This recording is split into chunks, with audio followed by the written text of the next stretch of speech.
السلام علیکم، میرے یوٹیوب چینل میرا دین اسلام میں خوش آمدید۔ دوستو، اگر آپ نے پہلے سے ہمارا چینل کو سبسکرائب نہیں کیا تو پلیز پہلے ہمارے چینل کو سبسکرائب کریں اور ساتھ میں بیل آئیکن کو دبائیں تاکہ ہمارے ہر نئی آنے والی ویڈیو آپ کو پہلے مل سکے۔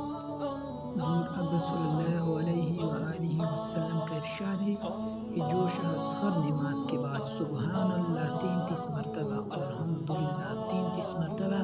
اللہ اکبر 33 مرتبہ اور ایک مرتبہ لا الہ الا اللہ وحدہ لا شریک لہ لہ الملک و لہ الحمد وہو علی کل شیء قدیر پڑھے،